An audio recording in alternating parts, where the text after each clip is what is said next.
Hello everyone and welcome to Flickering Myth. My name is EJ Marino and we have a movie review today. I'm going to be diving into, hold on, let me get this, Hitman's Bodyguard's, the Hitman's Wife's Bodyguard. There we go.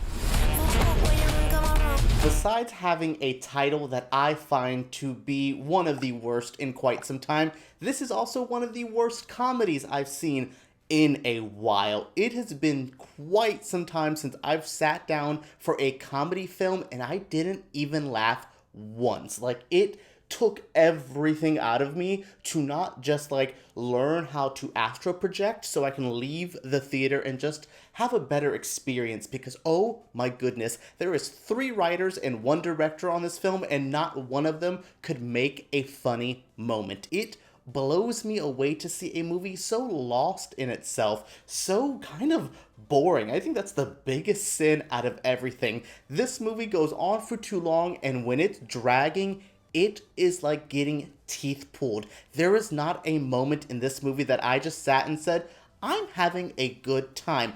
I really wanted to enjoy myself. I never want to go into a movie and hate it, but I didn't like The Hitman's Bodyguard, the film that came out in 2017 with Ryan Reynolds and Sam Jackson, with Salma Hayek playing a smaller role. Yeah, I didn't like that movie, but I'm always down to have my mind changed. I love going into a movie that I'm not expecting to love, or a movie that I love and having a whole different vibe, and going in and being like, whoa, I am having a different point of view than I thought I would walking in. I love that. So going in, yeah, maybe I wasn't the most optimistic, but this movie met my, lower than my expectations, and those were low to begin with, but this just kept getting worse. It's non-stop assault on of unfunny jokes, of really bad VFX, some of the worst writing, some of the worst action scenes, some piss poor editing, and cinematography that looks like it was made by a student film. Yeah, there is not a redeeming quality in this movie, but let's dive into it a little bit more. Ryan Reynolds is back as his Michael Bryce character, and he is trying to find himself. He's had a rough couple years. He's now lost his license as a bodyguard, which is a joke that they make the whole film. At least it's a running gag. At least that's something good you do in comedy, where you have a joke that's in the beginning and you make it run throughout the whole film. That's actual technique. It wasn't a great joke, but hey, they tried something. So yeah, so his character is now trying to have an easier life. He's on a sabbatical, he says. Well, when Salma Hayek's Sonia character comes and says, you need to help my husband Darius. The crazy man that you dealt with in the last film? He needs your help. And yeah, these 3 get into hijinks that lead them down some crazy gags that kind of get repetitive. It's just and here's another thing where they're gonna be all over each other while Ryan Reynolds is doing something crazy. Oh no, he's riffing and making jokes. Yo, who lets Ryan Reynolds riff? You can tell when he starts just kind of throwing out his own lines and having his own little moment, because it's worse than the written script dialogue, and I find that to be atrocious. But once he starts making gags, it sounds like rejected Deadpool lines, where you're just oh yeah, they would have left this on the cutting room floor in Deadpool, but no, yeah, sure, use it here, fine. Yeah, so these 3 are they're just trying to figure out a mystery, trying to find the bad guy, who is played by Antonio Banderas. I think he is a fun actor. He was having a decent time here, not as campy. This movie needed somebody that was having a good time. Richard E. Grant in this movie for about 5 seconds, he's having the most fun out of anyone, but once he's gone, you're no, there's the only fun that anyone's having. I almost feel bad for the actors for doing this, but they took that easy paycheck, went on a fun little film shoot, and had a good time, and I don't want to blame these actors for enjoying themselves and for getting a paycheck. Sam Jackson loves these paycheck movies. He loves, look, if he's not doing an Avengers movie or a commercial on for credit cards or whatever, he ain't doing anything fun. So yeah, this is one of those Sam Jackson movies that aren't in his usual wheelhouse of oh, the good ones. This is one of those bad ones where you're okay, yeah, sure, get that money, but everyone here, Morgan Freeman's trying to get that paycheck again, Frank Grillo, yeah, what was the point of him in this movie? What was his character? That was one of the 3 screenwriters. I'm blaming you for the Frank Grillo stuff. Don't know who it is who wrote that stuff, but why? What was his point? I was waiting for him to actually join the team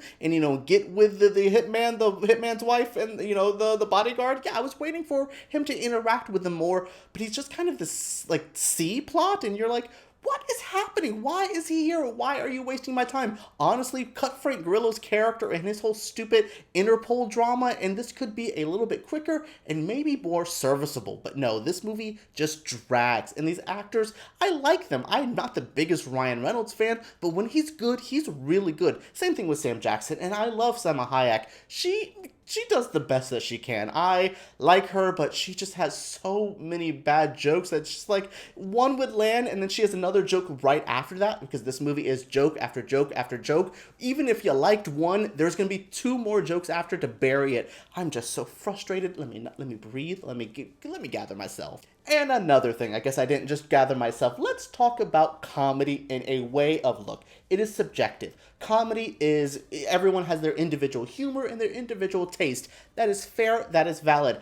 I don't find this movie funny. I don't find using the F word or like every 2 seconds as something funny. Oh my god, someone's head got blown out by a bullet. Ha ha ha. Yeah, that's not the kind of humor I need. I don't find these jokes funny, and I don't really know who is this for. It's a pretty R-rated film, but the film is so immature. It feels like it's made for a 13-year-old. This feels like those really like hard PG-13 films that would come out in the 2000s, those like action comedies. It feels like one of those more than something fun and fresh. This is so dated, so cliched. It is just jokes of like, how many curse words can we put in a row to make like the 13-year-olds laugh? And I will say people were laughing in my theater, so that goes back to it is subjective. The critics wrote they weren't really laughing. It's just me and a couple other critics because they didn't really want to show up for this movie. I wonder why. But yeah, there wasn't a lot of critics there. We weren't really vibing on it, but the audience around us was. So I should note that. I should note that people do like this. So just don't take my opinion. If you see the trailer and you're like,